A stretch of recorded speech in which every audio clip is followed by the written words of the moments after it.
Okay, so we're here with Jim Munroe, and the writer of Saw of My Mouth, which is new for TCAF.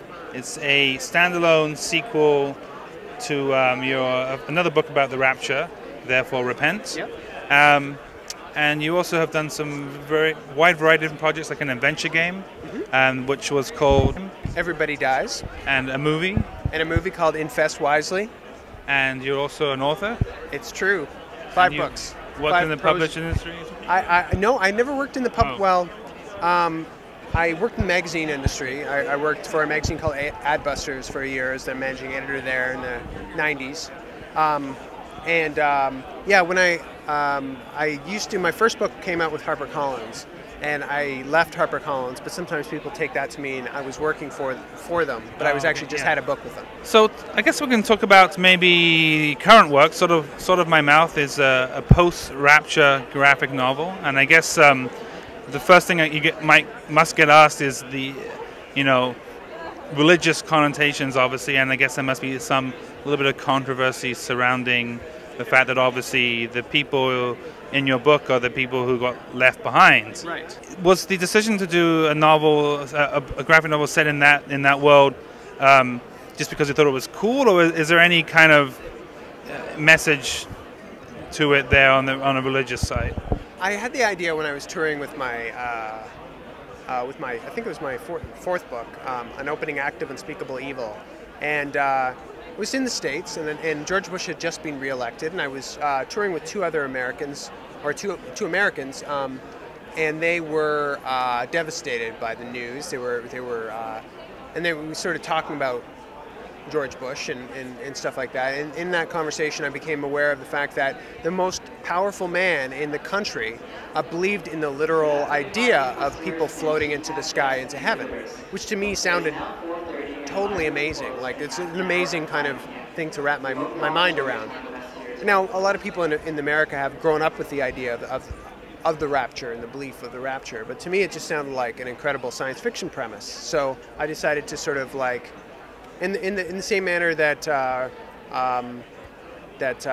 Ron Howard sort of took the idea of Battlestar Galactica and rebooted it, so to speak, and made it into something completely different and better than the original, I started to think about, well, what could I do with the Book of Revelation in that same sense? Take the premise and the characters, but try to take a sort of agnostic sort of approach to it. Rather than, let's say, a religious approach, because I mean, another person who's also done work in this field would be Kirk Cameron, right? Which his approach to the rapture is somewhat different, I would say. Yes. And there's even been on his universe been a real-time strategy video game based on the rapture, which is a little bizarre to say the least. Yeah, for sure. Yeah, no, I mean, I haven't read the Left Behind books. Forget the author's name, but that's a common thing for people to ask me about, because I mean, they're kind of universally panned on a kind of quality level, but they're definitely very popular for true believers, right? So yeah, for me, I mean, I didn't read any of them, so I didn't really want to be influenced them in one way or the other. So I just like the idea of the premise, and I feel like it's like a lot of myths. Like, I grew up Christian. I'm not now, but I grew up Christian, and I figure, just like if I was a person from India or whatever, I would feel okay about using Indian myths. Growing up Christian, I sort of feel like they're fair game for me, because that's part of my heritage and culture. So I think, like, playing with those myths in a different way is sort of my approach with this series. You did an adventure game called Everybody Dies, which from Paul said is a pretty interesting. You want to talk a little bit about the game? Sure. Yeah, Everybody Dies. It's actually a text adventure game. So if anybody's familiar with Zork or Hitchhiker's Guide to the Galaxy, are kind of the most famous ones that came out in the 80s, before there was sort of the capability for computers to show graphics and whatnot.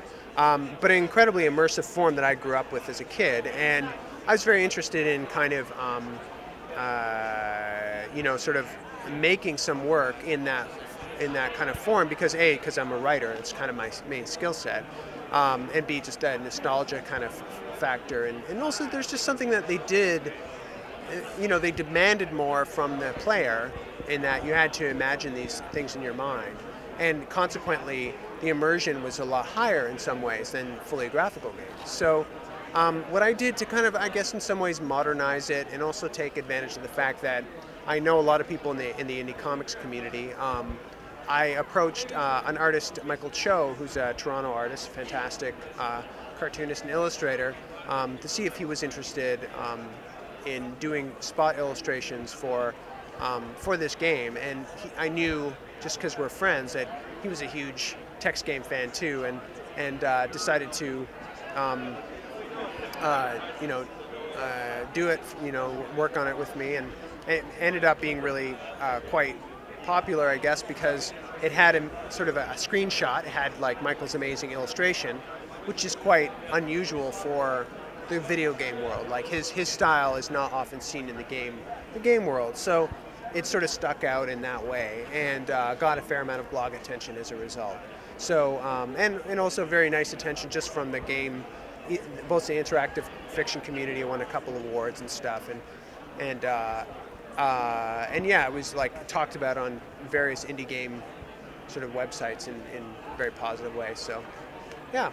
When you tackled Everybody Dies, how did you go about choosing your programming language? Did you know you were going to do it in your form, or did you consider different languages, and did you consider how you were going to integrate the art? Like, did that factor a lot into, I mean, did you have problems figuring out how to integrate graphic art into your game?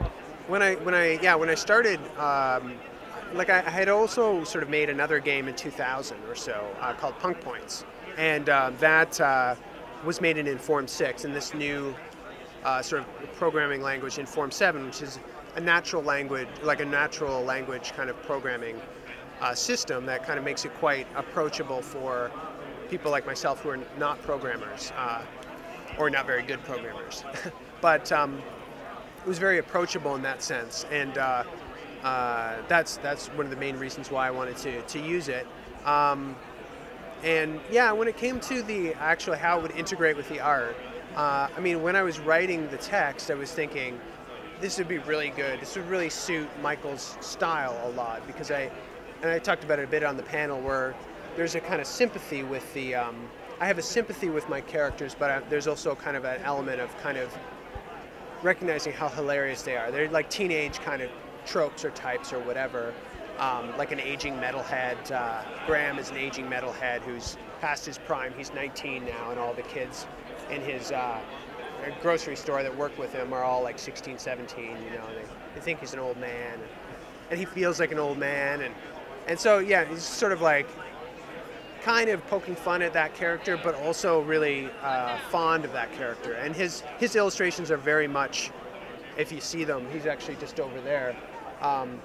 He really has that kind of style is just an amazing mix of that. So in a lot of ways, it was like it was a really good match for that.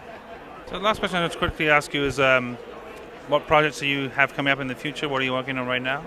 I have a feature-length lo-fi sci-fi movie called Ghosts with Shit Jobs that's coming together now, and it's we just finished a rough edit. We shot it in October, and yeah, basically, as the writer of something like this, it took me 6 weeks to write the book, and then it took Shannon a year to draw it. So there's a big gap of time between me writing it and then it coming out. So basically what I did in between was sort of do this movie to kind of like explore that kind of medium as well. It's my second lo-fi sci-fi movie. I also did one that's available on the internet called it's called Infest Wisely at infestwisely.com, so people can actually download it for free and check it out if they want. But yeah, it's kind of a fun sort of approach to making movies, where we basically just like aren't worried about